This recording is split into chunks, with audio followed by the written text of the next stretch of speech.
The first thing is that I'm doing this presentation in concert with John Anderson from Eagle Rock School to highlight some of the work we've been doing here. I wanted to also thank you all for all your work you've done in the park this week. I understand several of you donated time, and I really appreciate that.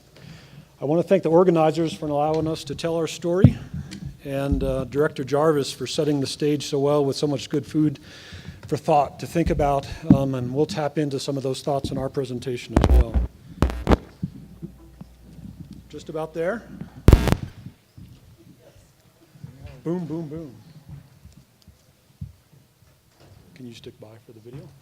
All right. Good deal. You got it? All right. Wouldn't be a presentation without a technological glitch, so I appreciate your patience with that. So the first thing I want to do is thank a few folks along the way, and the first one is Vaughn Baker and Stan Austin. Both Vaughn and Stan set the stage for working with the Eagle Rock School some years ago. Vaughn's retired. You all had a chance to meet him just a few days ago when he gave the welcome, and Stan is our regional director in the Southeast region. I want to thank Jeff Little, who's now the director of the Eagle Rock School, and Ben Baldwin, who's now our regional coordinator of youth and for the Intermountain region, and he helped start us out here. As you guys probably heard, we work local to globally. We're fortunate to have sister parks in Poland and Slovakia, which gets us engaged on a whole bunch of fronts in Europe. And as you may have heard, we also have sister parks in Costa Rica, which allows us to work on migratory species together and exchange science. Thanks to Jim Barbarak and Ryan Fincham, who some of you have spent time with during this gathering. We've had more than 25 years of international guests at Rocky Mountain National Park from dozens of countries.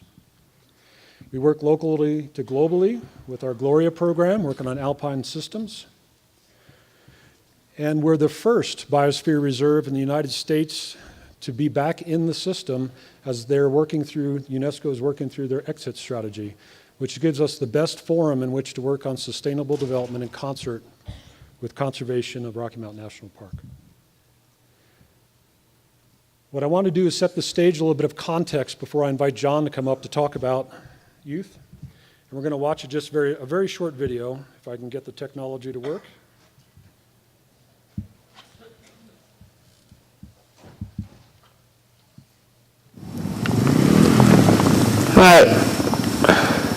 Right, let's get to the island. I can see an animal. Yeah. I can see three. Something. And two swans. Look up! Oh, wow. Yes, they're over there. Oh, it looks like amazing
Looks like, Gary, I'm going to need a little help again up here with our technology, if you don't mind.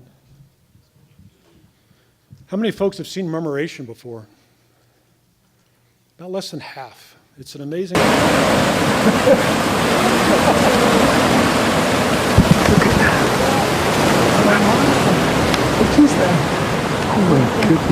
He's a cop.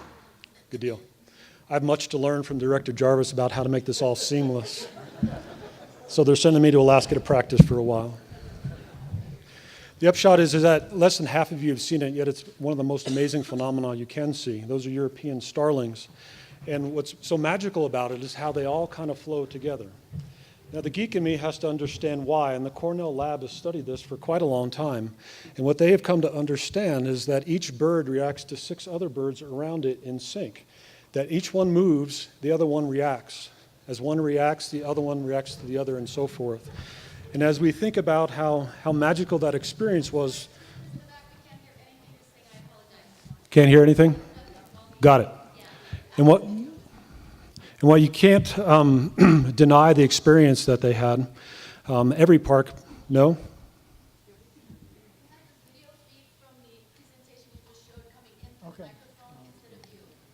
So much to learn. We're on it.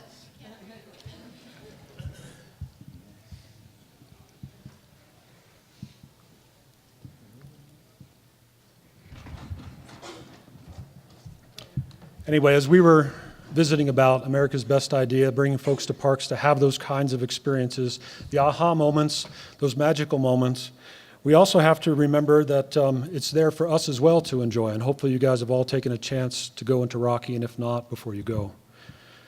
The idea of working together, flying together as a group, I wanted to extend to the idea of youth. And coming from a field perspective, I wanted to offer the following. We're more often than not reacting to constant change. Increasing bureaucracy, just rules are increasing. Changing rules, less funding relative to our understanding. We often can find ourselves, and not just for us here in this park, but as we've worked across the world with folks coming here and traveling abroad, that we can be in triage over treatment. We could be in the moment of reaction rather than taking time to think about the millennia.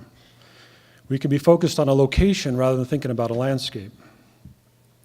Consider that we often tend to work within our boundaries more than we can often work outside our boundaries. That we often can get work within a paradigm rather than among paradigms. That knowledge doubles in months to years, and before the technological revolution, it was years to decades, so the information is coming at a much more rapid rate. Consider that this knowledge gap is now growing, and the ability to adapt new ideas to the field takes even longer. Think about biodiversity, how long we've been talking about that, or climate change. Consider that among our leadership, climate change was not even discussed in their education, including mine. Consider that our referent for success in management is changing from what we think we understood about nature now to novel systems and future scenarios. Think that climate change is the largest environmental issue in our human history, both in terms of scale and scope, and we're an infant in terms of our understanding and our ability to build capacity. Think that the number of people are growing still that need food and fiber. And it may be no surprise that we often find that we're triage over treatment, that we're in the moment over millennia and a location over a landscape. Consider that the issues often come down to building capacity, connections or relationships, and support. And then consider in particular that the engaging with youth in a meaningful way gives us the time to pause, gives us the time to reflect, gives us the time to think about the future, imagine more connected landscapes, that we might question our paradigms, that we might prioritize with our limited time and funding. Simply by engaging with youth, we can take the time to plan ahead. So that as we're working and flying together in conservation, that we find a way with youth in partnership. Different than before, how we usually think about dispensing our wisdom to youth, working with them in partnership as a paradigm kind of changes the dynamic for the future. Consider that it helps us going from caring about a park or protected area to caring for it and committing resources. Now, like any good business, and we're in a business world in the Park Service right now, we've been like that for a while, and it's a good thing. It helps us to articulate our story better. And we've got a portfolio of ways we engage youth. We have junior ranger programs that engage thousands of youth here at the park. We award thousands of badges every year. It's quite the ceremony. We also have more intense relationships with smaller groups that help to treat the trails, help to remove exotics. We work with more than 150 schools at Rocky Mountain National Park and touch thousands of lives every year in a more meaningful way to help them care about the park. And we work with the YMCA, our very host place right here. Last year was the first year we had rangers on scene where they became junior rangers. We indoctrinated junior rangers right here, and we started service projects. This year we have planned more than 20 service projects, and we expect to have hundreds of junior rangers right here in this cathedral around Rocky Mountain National Park. Also, thanks to Director Jarvis in 2012 signing a country-to-country agreement with Costa Rica, we've enjoyed a science exchange, a meaningful dialogue with youth to help protect our migratory species. Right now, I'd like to invite John Anderson from Eagle Rock School to come up and tell a little bit about his story.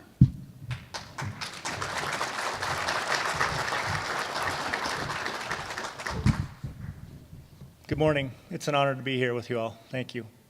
My name is John Anderson, and I'm an instructor at Eagle Rock School and Professional Development Center here in Estes Park, Colorado. I teach outdoor education, and I work with students from all over the country. I'll tell you a little bit about that. And I look to provide students with experiential, project, and place-based educational experiences and try to develop curriculum that engages them in the place they're at, this beautiful valley here with this national park, into projects that are real and meaningful. This can be done through backcountry ski classes that we do here in the park. This can be done through fly fishing, through doing water samples in the local river, and through partnering with employees at Rocky Mountain National Park in citizen science and internship classes. As Ben highlighted earlier, Rocky Mountain National Park has made it a priority to create pathways for young people, one that leads them from being visitors to stewards. Eagle Rock has been bringing students up to the park for our 23 years we've been a school. And the breakthrough was finding a way for students to serve the park. This has happened in a variety of ways, and today I'm going to highlight the citizen science and internship classes we have developed with Rocky Mountain National Park. Let me first tell you about the school and our Professional Development Center. We are a tuition-free year-round high school that was started by and has continued to be funded 100% by North American Honda. That's right, the car company. Our mission is twofold: to re-engage young people in education and to work with other schools around the country to do the same. Our students come into Eagle Rock, Our students come into Eagle Rock School with few options left for a high school diploma. It's kind of their last chance for a high school diploma. The reasons are many. Maybe they're not academically challenged. Maybe they're not getting enough academic support. They come from tough neighborhoods with drugs and gangs, broken families. The list goes on and on. Students come from around the country, from Brooklyn, New York, to Riverside, California, and many places in between. Our students apply to get into the school themselves and choose to be at the school. No one's forcing them to be there. As a school, we value both service to others and the wilderness. When first arriving at the school, students go on a 23-day wilderness trip. For many of them, it's their first opportunity to be under the stars, sleeping, camping, living, traveling. So what does all of this all have to do with stewardship? The partnership between Eagle Rock School and Rocky Mountain National Park has always been about engaging students in their education, develop opportunities for them to connect with national parks and the outdoors. And to increase relevancy of national parks, we want to increase the user base and employees. Of course, as Director Jarvis said, this is our future. So I'm going to highlight two of our programs that speak both to the stewardship and the future of our parks: citizen science classes and an internship program that we have created together. Before I do that, Ben is going to highlight some of the other programs that we've partnered on. Just highlight real quickly, we invite the students to figure out how they see themselves in the park through a program called Visions of You, where they embrace how they engage in their national park. We've also done a variety of programs over the years to engage students with other disciplines. And the one I wanted to highlight for you, there's two of them. The first one is Passing the Torch, where when someone gets close to retirement, we invite in a group setting a series of questions so that folks can benefit from the experience of a generation. If we think about just this room alone, we've probably got several thousand years of experience. So coordinating that to benefit from it's been huge. The second one is that we have what's called a roundtable in which students and staff participate in talking about complicated topics, contemporary topics, to make them relevant. And we found that just by having these pulses of interaction throughout the year, it helps us a lot. The last one I wanted to show you is not everyone speaks or likes to sit through a lecture, but other folks like to paint. So here we have, in the National Park, we have the Hot Shots, Alpine Hot Shots, one of two for the National Park Service. And this is Eagle Rock's representation of all the good work that they do. Thank you. So let's get back to the concept of young people serving in the park and going from caring about the park to caring for the park. We believe the following two examples do just that. Since 2008, Rocky Mountain National Park and Eagle Rock School have developed a powerful relationship, one built on communication and trust, to provide both volunteer opportunities and internships to diverse young people. Students are encouraged to find their strengths and develop their passions. They're held to high expectations while receiving support and mentorship from both organizations. As you can see, the numbers are small, and it's intentionally meant to be small. We've always wanted to honor the capacity of the park and ensure that students have a personal connection with their crews and supervisors. But we have had some great success.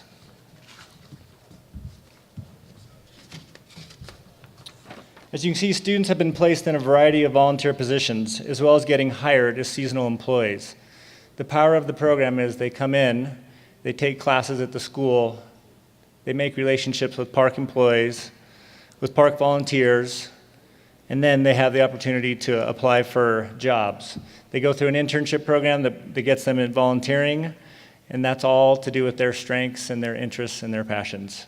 From there, they are assisted with federal resume help, with background check help, and that's quite a system, let me tell you, as kind of an outsider, trying to get their foot in the door. But that's the support and the mentorship they need to be able to get hired.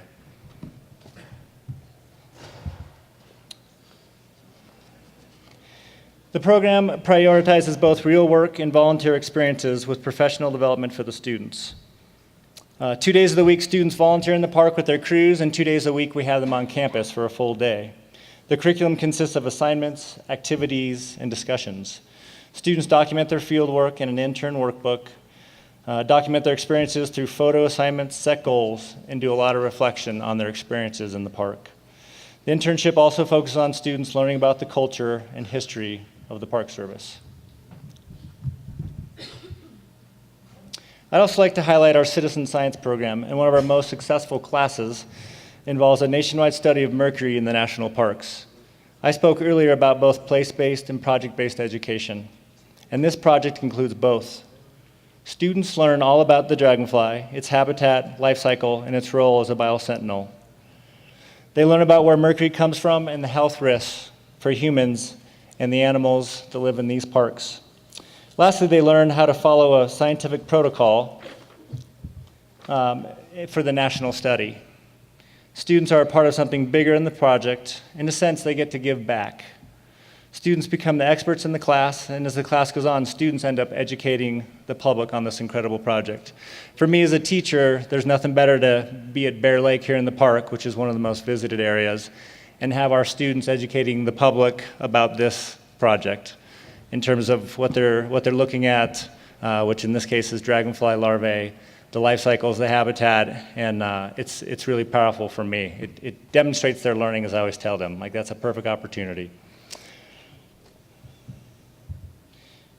Because our two organizations, over the time we've had this relationship, have felt that this relationship is so valuable, we've signed a general agreement in 2012. This agreement ensures that we will continue to partner and provide opportunities for our future stewards.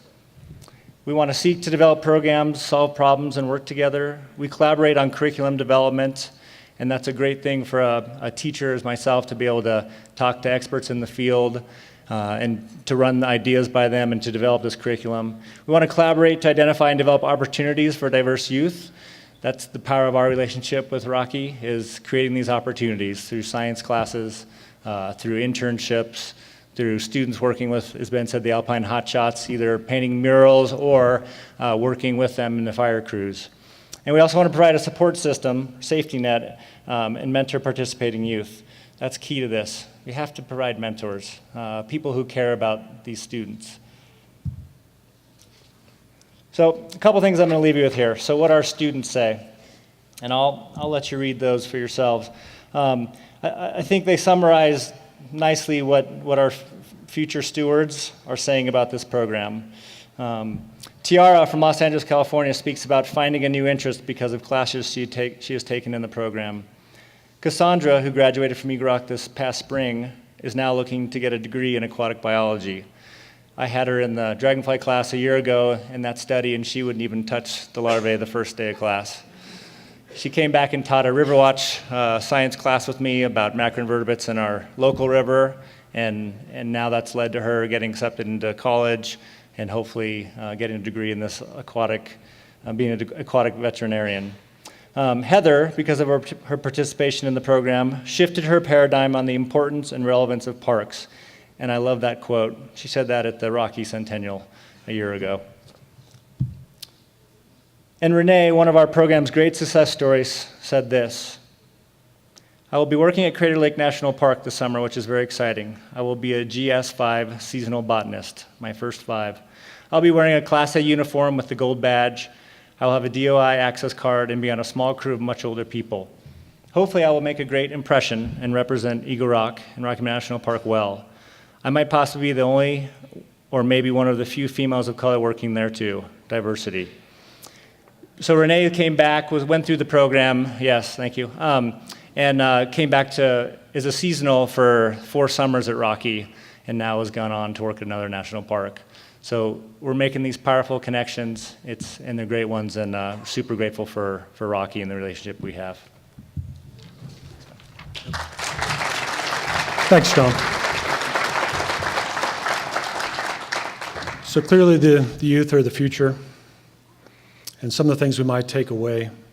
First of all, thanks again for your patience through technological glitches. Thanks for honoring John, one of our key park partners. We can't make headway without him. And that by changing lives through mentoring, we make a difference. They offer new eyes to help us see the world. It can help tap our passion. And while hope is not a strategy, having hope in your strategy matters. And we believe in our youth, and the youth help us to see forward. It takes many hands, and it'll take many years, and how we pass the torch to the next generation really matters, and it matters more today than it has in a long, long time. Thanks for your time today.